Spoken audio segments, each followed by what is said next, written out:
Thank you, Madam Toastmaster.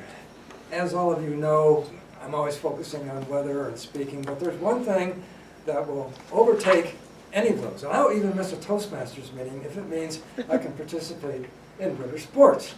And today I'm going to tell you about 3 of the sports that have been part of my life: ice skating, downhill skiing, and cross-country skiing. And a few others along the side didn't work out quite as well. But in any event, these are all cold weather types of things you need to be able to do. If you get cold in wintertime, and it's a good thing to exercise and get you warmed up and takes care of things. And of course, there's a uniform that goes with all of this for any winter sport. First of all, you need a good jacket. And this has a lot of good down stuffing in it. And for skiing, you need what we call bib pants that come all the way up to here. And you really buckle in when you're in this stuff. You're like in a cocoon. And of course, you need something to keep your head warm and your ears warm, and naturally gloves. Okay. Now, what I have on right now works fine for the first sport I'm going to talk about, and that is ice skating. Now, anybody can ice skate here in the Monterey Peninsula around Christmas time, because if you go down to Custom House Plaza, there's a skating rink down there. It's kind of a piddly little rink, it's not very big, but it's enough to skate on, and every year that they have this, I go skating on that. And I'm already getting too warm in my uniform, so and move on with that. Now, you don't need a lot of equipment for ice skating, and you're not going to believe this, but basically the primary equipment you need are what? Skates. Ice skates, okay? Well, I found that out when I was 15 years old. I was interested in playing hockey in the neighborhood, and my father took me down to the store, and I bought this pair of hockey skates. I still skate in these. They're 60 years old. And they're better than any skate that you're going to find out there. And the nice thing about them, they have a protecting shield on here so I don't ruin the table, but it's very sharp and it's flat. All right. Now, hockey skates, or rather figure skates, are kind of rounded. I can't even stand up on those. But these are nice and stable, and I still skate on these today. Now, you need to know how to tie a shoe, because they're very long shoestrings that go with these skates, and they need to be really, really tight. So I'm still using them, and I'll keep using them as long as the Lord allows me to ice skate. And that is what I do at Christmas time every year here on the peninsula. Now, more frequently, I get involved with something else, and it's called downhill skiing, and that is where, with a lot more equipment, you get up at a ski resort and you ski downhill. And here is my favorite resort. This is a nighttime shot because they have skiing at night. It's Boreal Ridge, right at the top of Donner Summit, up there. And this is what we call the bunny lift, if you will, where people just go halfway up the mountain and get down. Now, one of the things that a lot of people do up there is snowboarding, and that's one thing I will not do. It's a whole different skill. Now, unlike ice skates, which that's why you have to buy the ice skates, skiing is a whole different thing. Skiing costs a lot of money. First of all, you need boots. These are solid. It takes about a half hour for me to get into these boots. Okay, I'm not kidding. And when it's 20 degrees outside and the wind's blowing at 30 miles an hour, it's not a pleasant task. But it protects your ankle. You're never going to break your ankle with downhill skiing. This is solid. You may break your leg, but you're not going to break your ankle.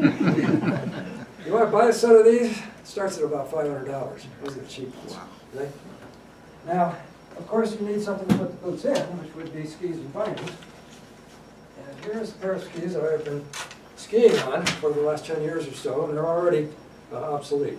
You notice that in the middle they're narrow and they're a little bit wider at the bottom, and they flare out a little bit at the top. Well, the newer skis are wider and they flare out even more because it's easier to turn with them. When you get to my age, you want skis that are easier to turn.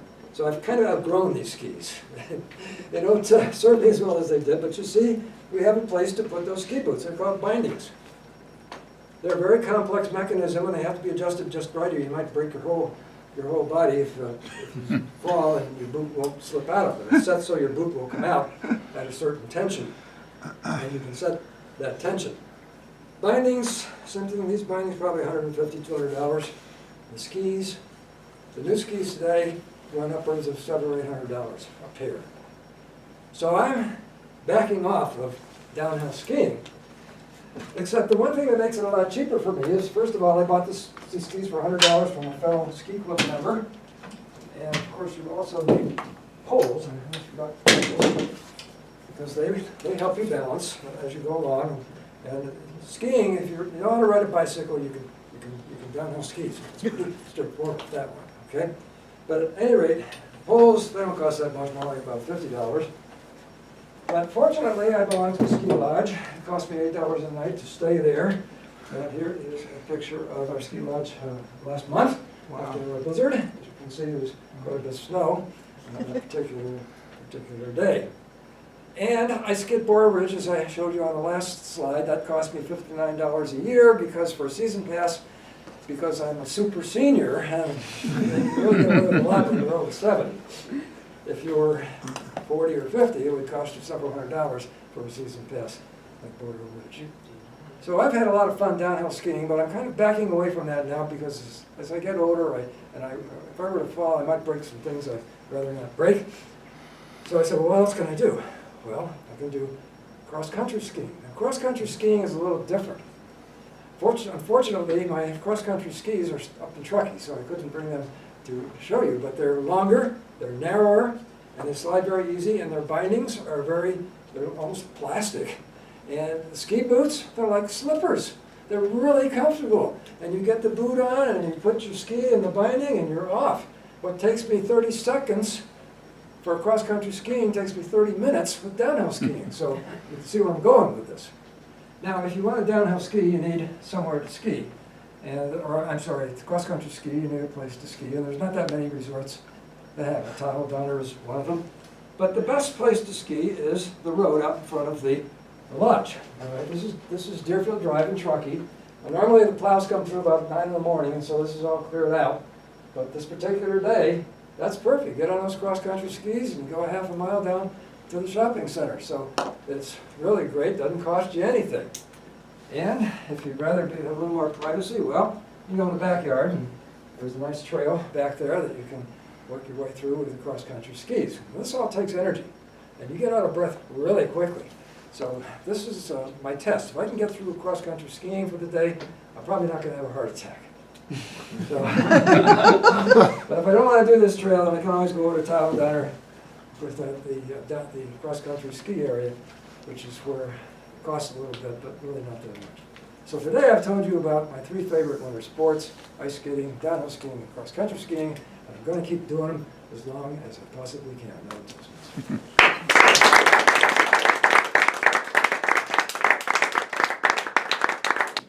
Thank you, Madam Toastmaster. As we all know, Carl has been a Toastmaster for decades, since well before the Navy's deployment of the Aegis cruiser. So I'm going to be a little bit harder on him than I would be on, say, a Brahima or an Annette, who's newer to the Toastmasters gig. Carl, I'd like you to learn the power of the pause. Your speech came across as one long sentence. Instead of saying weather speaking in winter sports, da da da da da da da, go weather speaking and winter sports, and give the audience a chance to absorb that. Your visual aids, you had lots of the goal of your speech. This is speech number 8 in the CTM manual, which is to use visual aids. You had your jacket, your gloves, your skates, your skis, your boots, plus you had the PowerPoint presentation, all of which was excellent. A couple things I might suggest. I don't know how the lights in this room work, but it might be easier to see the PowerPoint if we dim the lights for this half of the room.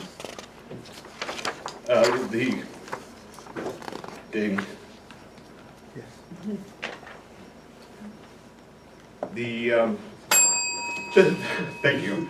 The physical props were excellent. You showed them very well and at the appropriate points in your speech. You almost went the whole speech without using any filler words, which I thought was great considering how much content you had. The one filler word you used was so. So can be a regular word or it can be a filler word. Use it as a filler for that filler word this time, so that was excellent. As far as the timing goes, you hit the red light and then you hit your past the grace period, I would look to excise some of the content of your speech so that you don't have that problem. You hit the green light sooner in your speech, and so you don't run over like you did. But it was a fun speech. It was unexpected. I was nominated to be evaluator early in the week. I've been thinking all week about what is Carl's other passion. I know about the weather. I know about the speaking. What is Carl's other passion? And winter sports. So that was unexpected. I thought that you were very passionate about it and made a lot of good points. And again, the visual aids was the main part of the speech, and you used those in spades. So thank you very much. And I'm talking.